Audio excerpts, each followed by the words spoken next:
episode number 58.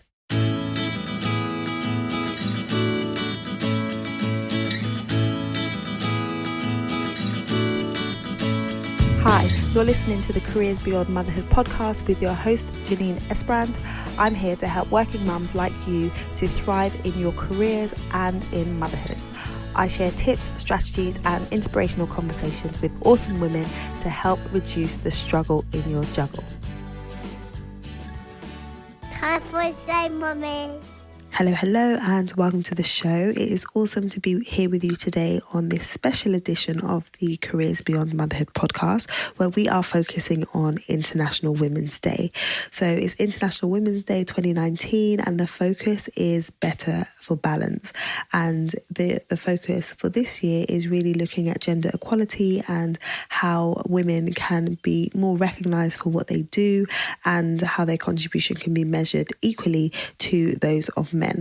Now, this time of year is brilliant for focusing on the awesome contribution that women are making. I think it's so important for women to be valued for their contribution that they bring to the organisation that they work in or the marketplace if they run their own businesses. According to research, and particularly a report that was carried out by McKinsey, companies across all sectors with the most women on their boards of directors significantly and consistently outperform those with no female representation by 41% in terms of return on equity and by 56% in terms of operating results.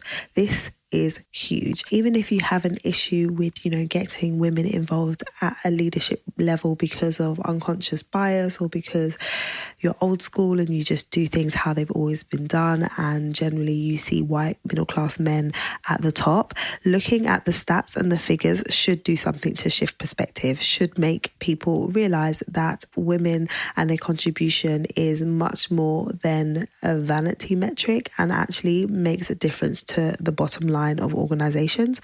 So if you can't get on board with the fact that there should be more women in leadership positions because it's the right thing to do, and the fact that women have the ability and the talent to be operating at that level and to be sitting around those boardrooms and to have a seat at the C-suite table, then looking at the data, it should be enough. Looking at the numbers and recognizing that when organizations have women on their boards and they have diverse boards, the organizations are able to operate more optimally, and therefore it results in increased revenue, increased profit, and so it's a win-win for everybody. But we all know that there are many barriers to women progressing in the workplace, and often it's felt when women become mothers, that is a roadblock for them. There are assumptions made often when women return to the workplace around their commitment to their career, and sometimes women do feel differently when they go back, and there has been a shift in perspective, but that shift in values and that shift in perspective is not recognised enough and is not supported enough. So when women go through a transition period, organisations aren't offering the right support that will enable them to go through that period and then be set up to continue in their careers and climb the ladder. I was speaking to a woman the other day who had recently returned to work after maternity leave, and she was sharing with me that she thought that after she had a baby she would have to shelve some of her ambition around climbing the corporate ladder and progressing within her career. But it wasn't until she returned to full-time work after a phased return back to work, so she worked part-time for a few months and then progressed to full-time, that she realised that there were so many other women, so many other parents generally, who were doing the juggle, who were still committed to their career and were doing a great job as parents, and they were juggling the two. But before, she didn't recognize that. So when she looked around, she didn't really see other people who appeared to be doing the thing that she wanted to do. So she thought that she would have to shelve her ambitions in order for her to step into the role of mother. But once she recognized that there were others who were making it work, it started to get her wheels turning, and she started to think about ways that she could adjust her approach and her mindset so that she could continue the career that she loved and the work that she loved, but without sacrificing that all-important time with her family. Her experience just demonstrated the importance of there being visible examples of people achieving the type of success and the type of progression that a woman who is in the mid-level or the early stages of her career would like to achieve. So for today's episode, I asked a number of women leaders to share their thoughts on working motherhood and the journey to leadership positions for women. So they're drawing on their experiences and sharing some of the insights that they have gained over the years. I have learned so much since becoming a working mum 3 years ago, and so many of my clients share the lessons that they have learned, and I think there's something to be said about reflecting on what you've learned and then passing those insights and learnings on to other people. So I hope that you find what my guests are going to share with you really useful. The first question that we're going to look at is, what would you share with your younger self about being a working mum? Katy Fridman, founder of Flexible Jobs for People Like Me. So what advice would I give to my younger self about being a working mum? I think that you'll never feel that what you're doing as a working mum is enough, but actually just doing your best by your work and by your family will always be enough. I love what Katy had to say. It's so easy to focus on the negatives and what we are failing to do and ignoring all of the wonderful things that we are managing to achieve and how much of a contribution we are making to the lives of our children and to those around us, to our clients, to our colleagues. So yeah, I love that. Lydia, Rumley, brand strategist. The advice I'd give my younger self about being a working mum is don't try and think about having it all. Having it all is a one-way route to madness, in my opinion. Know that there's going to be an awful amount of juggling, particularly in your children's early years, and know also that it does get easier as time goes on. Marlis, Huebner, mindset and well-being coach. The advice I would give to my younger self about life as a working mom. My advice is actually very simple. Stop doing it all. As working moms, we feel this need to be responsible for everyone and everything, pleasing our boss, organizing our kids' schedules, thinking about family birthdays, planning our weekend socials, and what to put on the table for dinner. If we put ourselves in charge of all those things and try to build a career at the same time, we will feel mentally overloaded. This is going to lead to exhaustion, overwhelm, and clearly self-doubt because we strive to give our best in all those situations, and that is nearly impossible. So think about, is it really somebody else asking you to take care of all that stuff? Or did you put that burden up on yourself? Do you maybe deep down do all that stuff because you believe things wouldn't get done if you didn't take care of them?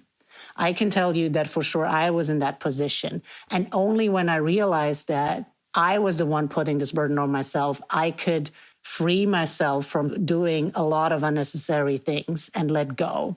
Only when you realize it's most likely you who's putting that burden on you, you can let go of the need to be in charge, and it's going to be okay. Things will be fine.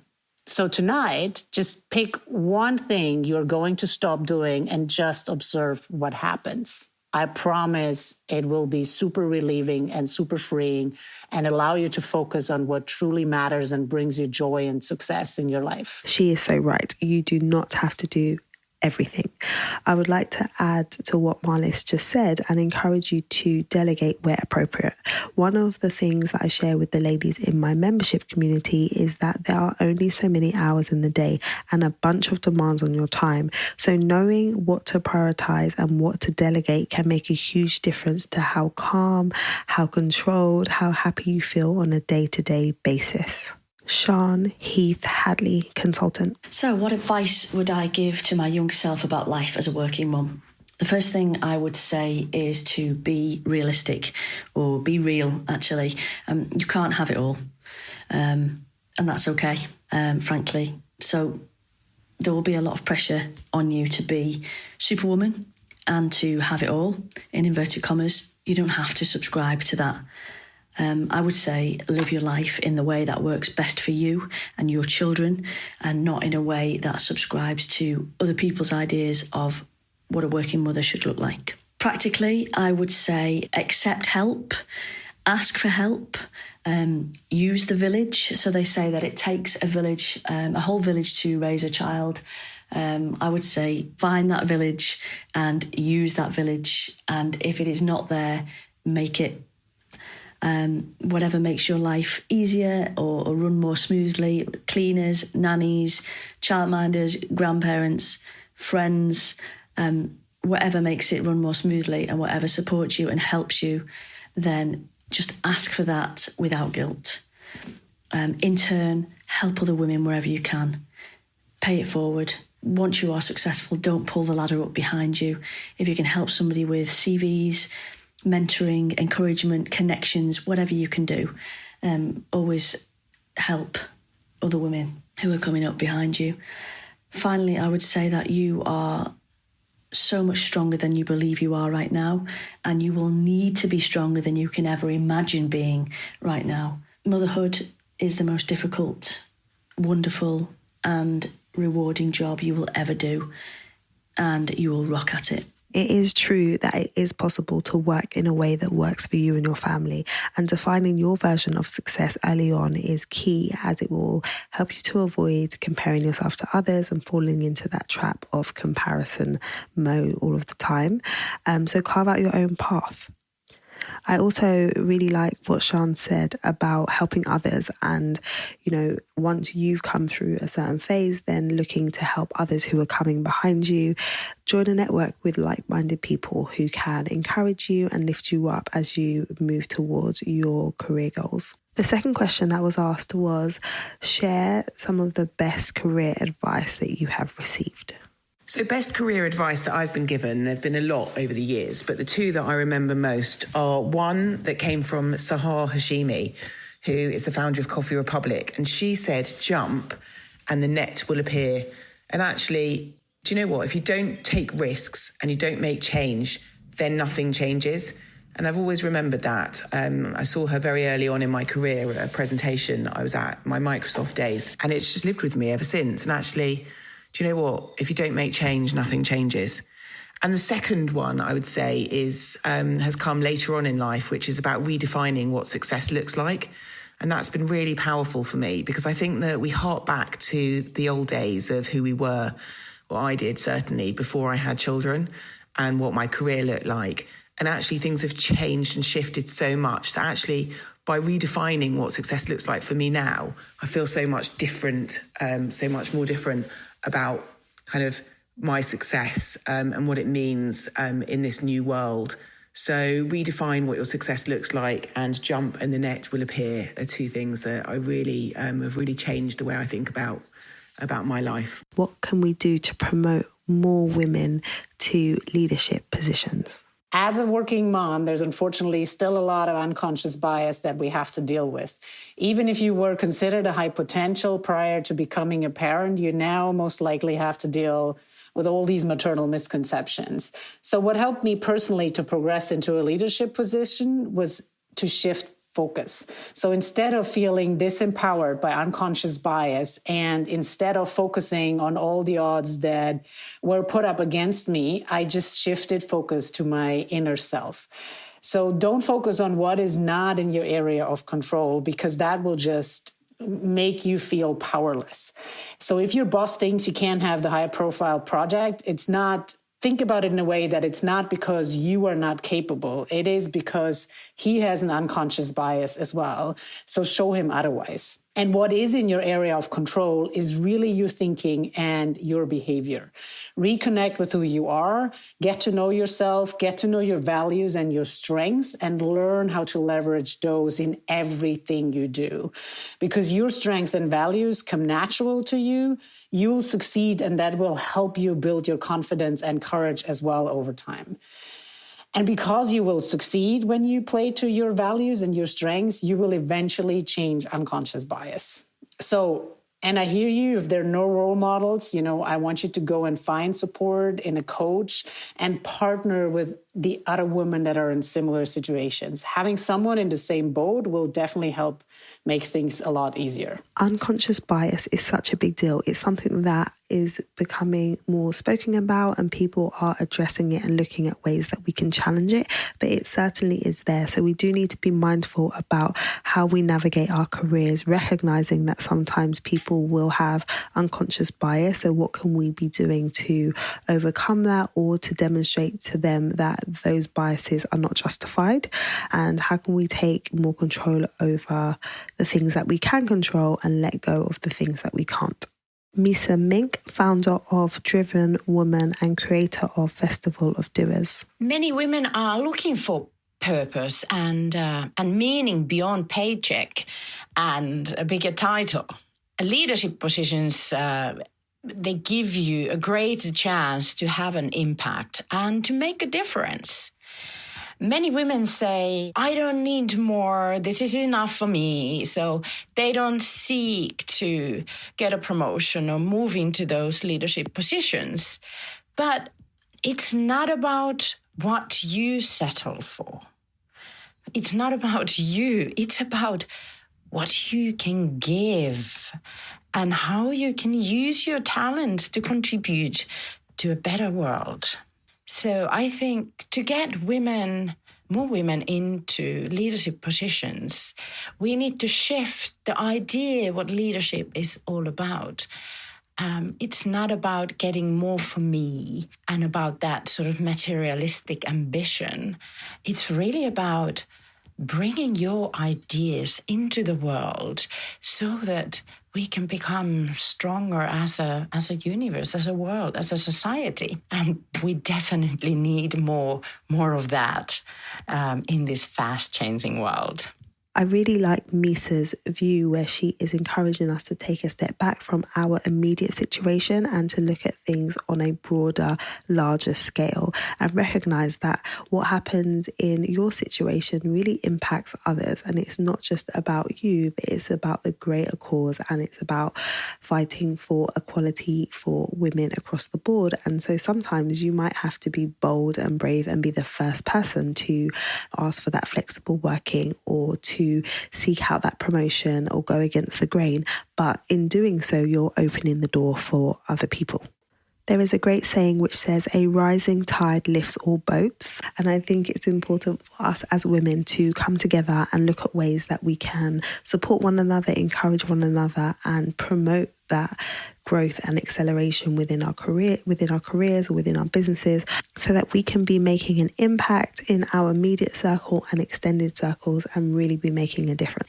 I want to extend a huge thank you to our guests for taking the time to share their views on today's episode. I hope you feel encouraged, and if there's anything that you resonated with or really agree with that you heard during this episode, then I'd love for you to share it with your friends, your colleagues, share it on social media.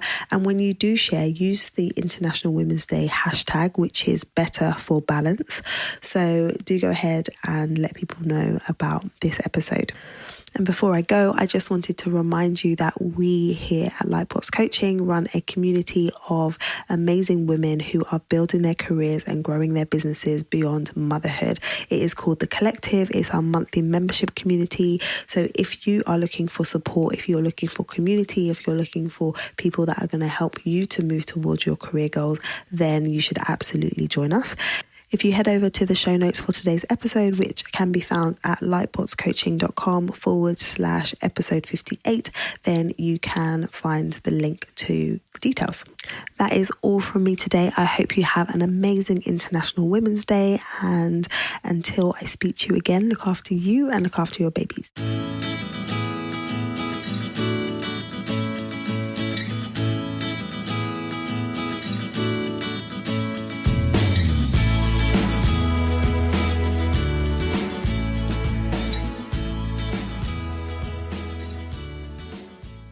This podcast features music from Ben Sound.